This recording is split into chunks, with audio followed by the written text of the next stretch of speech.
महाराष्ट्र की ओर चलते हैं। महाराष्ट्र में एक अमित जी अजीब सी खिचड़ी बनी हुई है। दो दल टूटे हैं, एक टुकड़ा आपके साथ है, एक टुकड़ा उधर है। ये कहता है हमारा ओरिजिनल है, वो कहता है हमारा ओरिजिनल टुकड़ा है।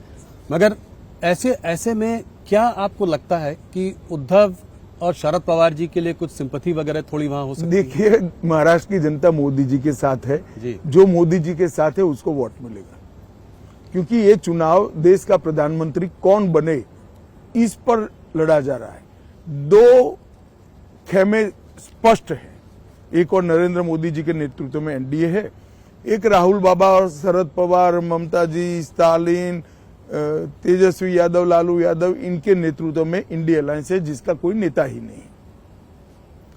अब देश की जनता ने तय करना है कि किस व्यक्ति को चुनना है। एक और 12 लाख करोड़ के घपले घोटाले भ्रष्टाचार करने वाला इंडिया अलायंस है, दूसरी ओर 23 साल मुख्यमंत्री और प्रधानमंत्री रहने के बावजूद भी 25 पैसे का जिस पर आरोप नहीं लगा ऐसे नरेंद्र मोदी है। एक और गर्मी आते ही छुट्टी पर जाने वाला दल है, विदेश में छुट्टी पर जाने वाला, क्योंकि यहाँ गर्मी बहुत ज्यादा होती है। और दूसरी ओर 23 साल तक दीपावली के दिन भी छुट्टी न लेकर सरहद पर जवानों के साथ दीपावली मनाने वाले नरेंद्र मोदी है। एक और अपने बेटे, बेटी, भतीजे, बहुओं के लिए काम करने वाले राजनीतिक दल है, दूसरी ओर देश के गरीब, महिला, किसान, युवा के लिए काम करने वाले नरेंद्र मोदी है। तो देश की जनता ने तय करना है कि देश को सुरक्षित करने वाला व्यक्ति चाहिए या वोट बैंक के लिए देश को सुरक्षा को ताक पर रखने वाले वोट चाहिए। देश के अर्थतंत्र को बढ़ाने वाला व्यक्ति चाहिए या अर्थतंत्र को डुबोने वाला ग्रुप चाहिए। देश की जनता ने, राहुल जी फैसला कर लिया है, देश की जनता नरेंद्र मोदी जी के साथ है और जो दल मोदी जी के साथ है उसको वोट देगी। ये चुनाव मोदी जी के प्रधानमंत्री बनाने का चुनाव। 41 सीटें थी आपकी पिछली बार गठबंधन की, इस बार आप नतीजे आने दीजिए, आप चौंक जाएंगे, वहीं से 400 होता है। तो महाराष्ट्र से आपको पूरी उम्मीद है कि 41 से पक्का हम, देखिए आंकड़ा 41 का 40 हो जाए या 42 हो जाए, कमोबेश यही परिणाम रहेगा। महाराष्ट्र, मध्य प्रदेश, उत्तराखंड, जम्मू कश्मीर, दिल्ली, गुजरात, कर्नाटक हम 100% रिपीट करेंगे। उत्तर प्रदेश हम 5 से 7 सीट की बढ़ोतरी करेंगे। ओडिशा हम 16 के आसपास जा सकते हैं और 16 और आसाम में भी 12 के ऊपर चले जाएंगे, 12 भी हो सकती है। बंगाल हम कम से कम 30 सीट जीतेंगे। पिछली बार आपने मुझसे 25 कहा था इंटरव्यू में, 30 ये तो हम जोड़कर अब निकाल ही सकते हैं कि कितना होगा, 370 होगा कि नहीं। आपने सारे आंकड़े दे दिए। ओडिशा में दोस्त न रहा, आप लोगों के रास्ते अलग हैं। वहां पे कल मैं प्रधानमंत्री को जब इंटरव्यू कर रहा था तो उन्होंने कहा कि ये ओडिशा की अस्मिता का पर सवाल है इस बार। तो आप इसको कैसे देखते हैं, ओडिशा में क्या हो रहा है? देखिए, मेरा स्पष्ट मानना है कि ओडिशा विकास के मामले में पिछड़ता जा रहा है। इसके साथ साथ ओडिशा की भाषा, ओडिशा की संस्कृति, ओडिशा का पहनावा, इसकी गरिमा पर भी गंभीर रूप से चोट हो रही है। और भारतीय जनता पार्टी मानती है कि किसी भी राज्य की भाषा, संस्कृति के साथ खिलवाड़ नहीं होना चाहिए। हर राज्य का विकास अपनी संभावनाओं की सबसे ज्यादा संभावनाओं का दोहन करते हुए होना चाहिए, जो ओडिशा में नहीं हो रहा है। इसलिए हमने निर्णय किया है कि हम अलग लड़ेंगे। मुझे पूरा विश्वास है कि इस बार ओडिशा की जनता मोदी जी के नेतृत्व में भारतीय जनता पार्टी को आशीर्वाद देगी। आपने बड़ा नंबर दिया लोकसभा चुनाव के लिए, राज्यसभा के चुनाव को आप कैसे देख रहे हैं? देखिए, इसका असेसमेंट अभी चुनाव की काफी देर है। प्रत्याशियों की घोषणा दोनों ओर से बहुत लेट हुई है। मेरा एक ही दौरा हुआ है, थोड़ा असेसमेंट आएगा, परंतु मैं इतना निश्चित रूप से कह सकता हूं कि ओडिशा की जनता इस बार भारतीय जनता पार्टी को आशीर्वाद देगी। स्टेट में भी, स्टेट के चुनाव में जी। उत्तर प्रदेश में आपने अभी कहा कि आप सीटें बढ़ाएंगे पिछली बार से। उत्तर प्रदेश में सीटें बढ़ाए मतलब अगर सब कुछ अच्छा रहा तो 80 की 80 हो सकती है। अरे ये तो बहुत ही बड़ा बयान है आपका। रिकॉर्ड 2014 का ब्रेक होगा जी 71 और 73 हो सकता है। हम सब कुछ अच्छा रहा तो 80 की 80 भी जीत सकते। इसका मतलब आप अखिलेश को कन्नौज में हराएंगे, अखिलेश जी को, डिम्पल को मैनपुरी में हराएंगे, उनकी पूरी फैमिली फिरोजाबाद, आजमगढ़। मैंने संभावना बदायूं कहा है सब। कि हम 80 की 80 कर सकते हैं।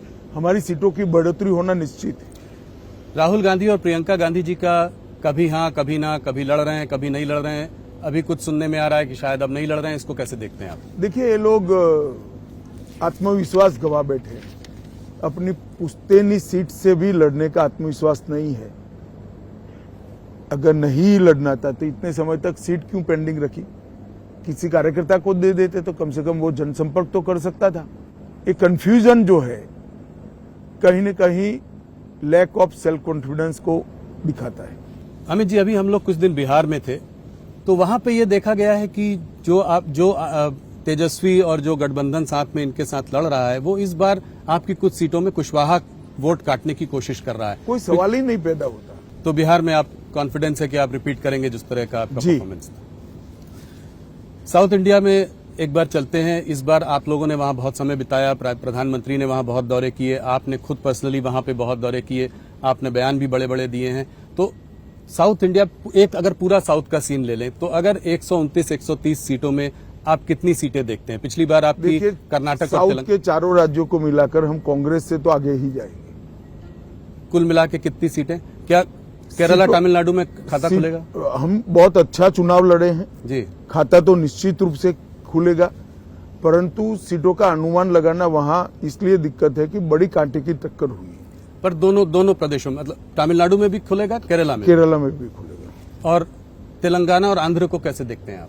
आंध्र प्रदेश में हमारा अलायंस है, हम बहुत अच्छा चुनाव लड़ रहे हैं, अभी शुरुआत है। और तेलंगाना में तो हम लोकसभा में बहुत अच्छा परफॉर्मेंस करेंगे। हमारी अब तक की हाईएस्ट सीट हम वहां से जीतेंगे। अमित जी, एक सवाल और, इस चुनाव के पहले 2 सीएम जो है अरेस्ट हुए हैं। केजरीवाल जी अरेस्ट हुए, वो तो अभी भी मुख्यमंत्री हैं, हेमंत सोरेन जी भी अंदर हैं। तो आज सुप्रीम कोर्ट ने ईडी से टाइमिंग ऑफ अरेस्ट पर क्वेश्चन उठाया है, तो इसको आप कैसे देखते हैं? नहीं, देखिए, ईडी सुप्रीम कोर्ट के सामने एक्सप्लेन करेगी जी, मगर मैं बताना चाहता हूं, ये हौत समन के बाद हाजिर नहीं हुए। पहले समन में अगर आए होते तो चुनाव के 6 महीना पहले अरेस्ट हो जाते। बहुत बार समन्स दिया गया, वो आए ही नहीं। अब उनकी धर्मपत्नी सुनीता केजरीवाल जी कह रही हैं कि उनको इंसुलिन नहीं दिया जा रहा है, वहां पे उनको ठीक से रखा नहीं जा रहा है, ये उनको मारने की साजिश है। देखो भैया, जी, तिहाड़ जेल दिल्ली सरकार के अंतर्गत आता है, जिसके मुख्यमंत्री केजरीवाल जी है। तो क्या उनको मारने की साजिश वो स्वयं कर रहे हैं? वो कहते हैं कि वो डीजी प्रेजेंस जो है वो दिल्ली पुलिस को शायद रिपोर्ट करता है। जरा भी नहीं। अच्छा। प्रिजन सीधा दिल्ली सरकार को रिपोर्ट करता है, तो इसमें आपका कोई सवाल ही नहीं पैदा होता। ईवीएम पर सुप्रीम कोर्ट का फैसला आया। ऑपोजिशन ईवीएम के बारे में बहुत सालों से बात कर रही है, हर बार नारा लगाती है कि बीजेपी सिर्फ ईवीएम की वजह से चुनाव जीतता है। अब आप लोग 1 नेशन 1 इलेक्शन की बात कर रहे हैं, ये लोग ईवीएम की बात कर रहे हैं। देखिए, आप क्या ये कर पाएंगे 1 नेशन 1 इलेक्शन? मैं पहले एक बात स्पष्ट कर दूं। जी, राहुल गांधी जी जो बोलते हैं वो सोच विचार कर नहीं बोलते हैं। अगर हम ईवीएम के कारण जीतते हैं तो तेलंगाना में क्यों हारे, तमिलनाडु में क्यों हारे, केरल में सालों से क्यों हार रहे हैं, हिमाचल में क्यों हारे, बंगाल में क्यों हारे? या तो राहुल गांधी ने स्पष्ट करना चाहिए कि ईवीएम से आए नतीजों में हम जीतते हैं तो भी शपथ नहीं लेंगे, जी, जीतते हैं तो नए कपड़े पहनकर शपथ ले लेते हैं, हारते हैं तो ईवीएम पर ठीकरा फोड़ते हैं। किस प्रकार की राजनीति है भैया? जब आप जीतते हो तब ईवीएम सही है, जब हारते हो तो ईवीएम नकारा है। क्या देश की जनता ये सब नहीं समझती क्या?